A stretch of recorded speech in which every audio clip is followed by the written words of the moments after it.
Hello, awesome people. I hope you're having a great day today. Today, we're taking a look at the short story called Home. It's the second to last short story in the Shirley Jackson collection that we've been taking a look at. It's about 12 pages long. I read it about 25 minutes last night for the first time. It was a lot of fun. So here is the collection that we'll be doing a deep dive into, and we'll be looking to look at one more short story called The Summer People.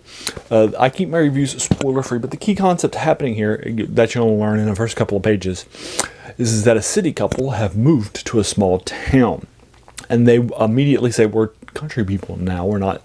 They now identify with the country and so forth. They're welcomed by the locals and so forth, but slowly over time some dark things are going to happen. And that's it. That's the sort of the short story in 12 pages, in a quick little nutshell.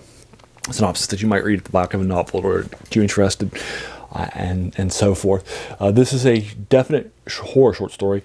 Some of the short stories in this collection called Dark Tales, the 2017 Pinnacle Classics collection, that we've been doing a deep dive into, have not been horror, but I've still been doing reviews for them because it's Shirley Jackson, right? And Shirley Jackson is one of the most well-known and prolific and beloved horror American writers of all time. I put her in my Mount Rushmore of the top 4 of all time, alongside Stephen King and H.P. Lovecraft and, of course, Edgar Allan Poe, the who started it all. Obviously, your move may vary with that. You might think that she's more of a top 10, but not a top 4. That's fine, right? The top 10 American horror writers of all time. But I think she's in my Mount Rushmore. So we're doing a deep dive into Shirley Jackson because I've only read 2 things by her prior to this deep dive into her. The first was a short story called The Lottery, which I read in school, which I loved. I've only read it that one time, but it's still impactful. I still know what happened. I still talk about it, right, and so forth. And I haven't reviewed it for this channel, but if I did, I'd give it a 10 out of 10. And then I read a novel for this channel, The Haunting of Hill House, which is her seminal work. It's inspired a lot of things to follow, including literature and movies.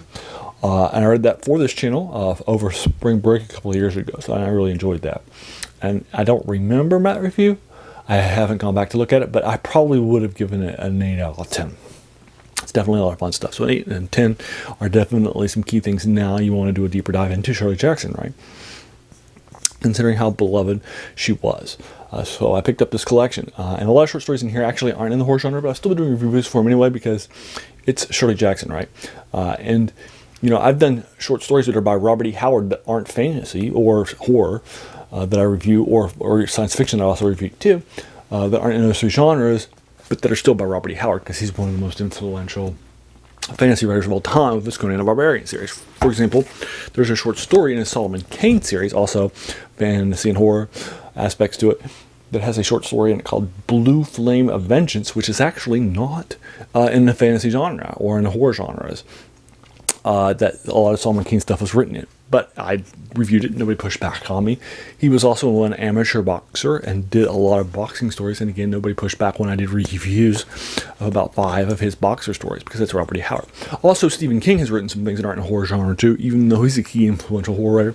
And again, I don't think anybody would push back if I were to do a review of one of those novels by Stephen King that's not, in the horror genre. So I've done reviews for Shirley Jackson because I think they're worthy, but this is definitely a horror short story. It's definitely worth its time. I'm going to be giving it a 7 out of 10.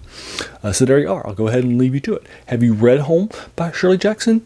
What'd you think of it? Would you like to talk about the spoilers or your reviews or your thoughts of it in the comments below? If so, let's talk. If you enjoyed this video, hey, why not hit that subscribe button? There's going to be a lot more of these to follow. And then finally, I want to thank you so much for taking some time out of your day and investing it and watching my video. We all have so many things that are happening in our lives, and we're pulled in so many different directions.